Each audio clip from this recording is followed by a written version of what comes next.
Hello and welcome to the BridgeTech Video Academy.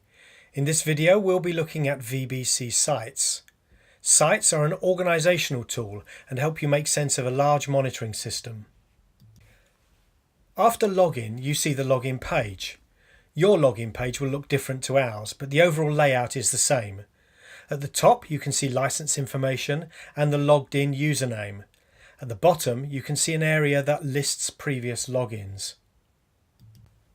Between these two areas, you can see the sites to which this user has access. I logged in as user demo and I can see 11 sites. If I now log out and log in as admin, I can see 15 sites. We'll take a look at how this is set up later. Though it may look complex, sites have a very important role in VBC. Let's take a look at the page that you'll probably look at first after you've logged in, the monitoring page. Monitoring Overview contains a list of sites. This may not be a complete list of sites on this VBC as we saw earlier. Let's take a closer look at this list. The first column is the OK column, and this contains a 1 or a 0 depending on whether there are any errors at this site. This status is reflected in the Now column, which contains a bulb, and the colour of this bulb changes to reflect the condition of the highest severity alarm at this site. The Error column shows the number of outstanding errors or warnings at this site. The alarm list on the right shows individual errors by site and probe name. Look at the demo site in the monitoring overview. It shows an orange bulb with an error count of 2. Now look across to the alarm list on the right and you can see the 2 errors here. Notice also that there are 2 warnings outstanding for the demo site as well. The warning alarm shows the site as demo:/DVB-T. This is an important characteristic of sites. They may contain 1 or more probes. Looking back at the monitoring overview, we can see that the colour of the bulb for the demo site is orange, reflecting the most serious alarm at that site. Let's just click on the demo link. Now we can see that this site contains 2 probes and that these 2 probes are showing different errors. So a site is simply a method of organising your probes. We've chosen site names that reflect functional parts of our system.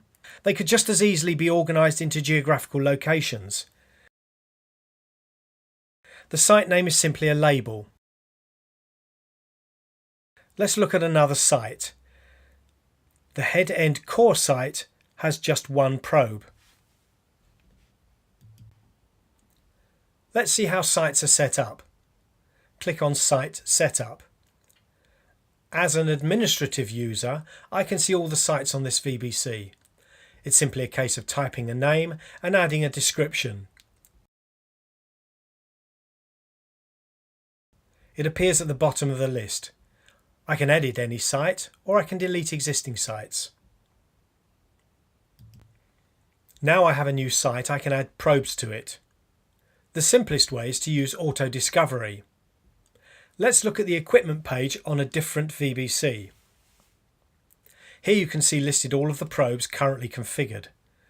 Note that some of the probes are enabled whilst others are disabled. Let's take a look at one of the new probes. Go to the Setup tab and then the VBC tab. Enable VBC Auto Detect and add the VBC server address. As you can see, it can either be an IP address like I'm using, or a DNS name. Click Apply.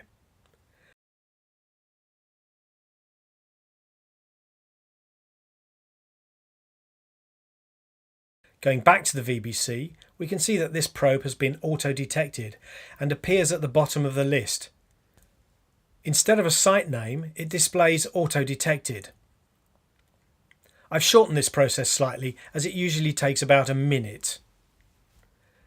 Let's look at another probe. But first I'm going to check the software version in the About tab. 5008.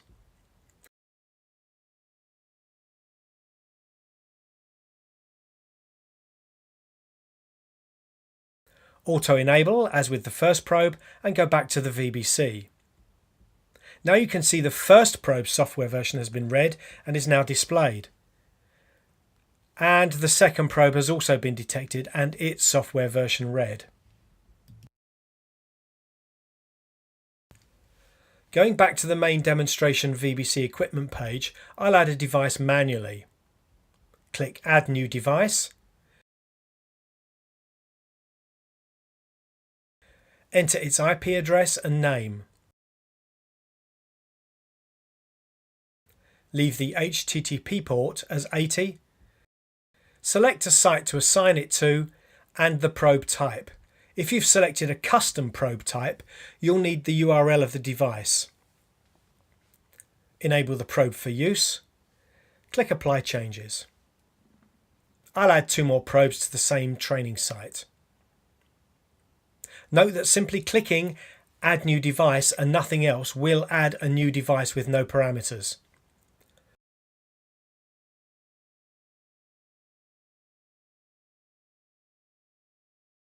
Probes may be edited or deleted from this page.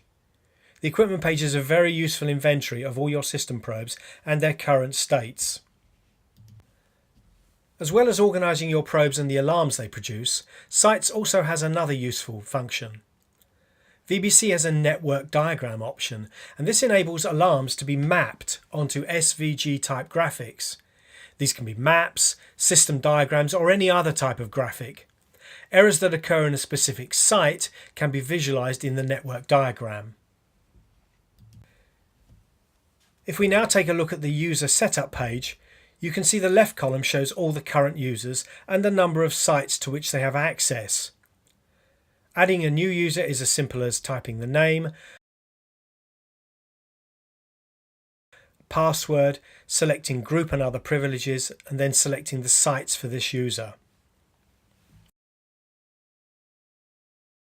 So someone logging in as training would see only one site. Let's check that out.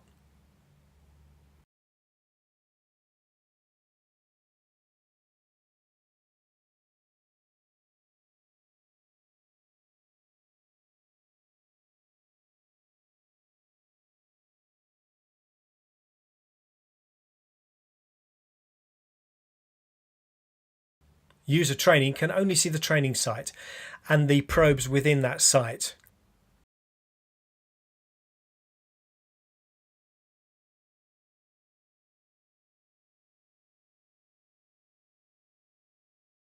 Also, we can only see errors generated by these probes. Sites and user login credentials are a powerful tool for restricting users' visibility and access to different parts of the monitoring system.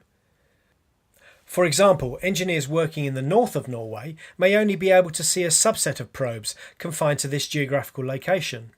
However, a senior engineer may log in and see the entire monitoring system from wherever he or she accesses the system.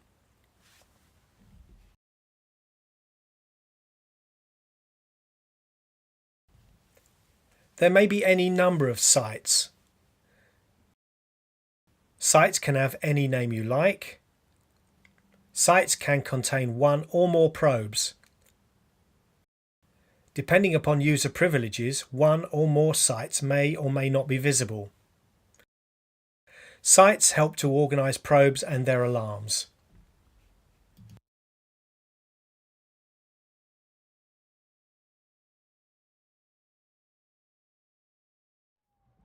We hope you found this video interesting and useful.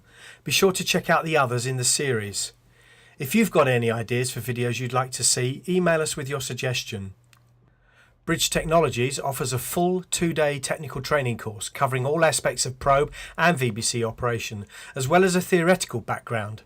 Training can take place in our purpose-built training centre at our Oslo HQ, or it can be delivered at your own premises.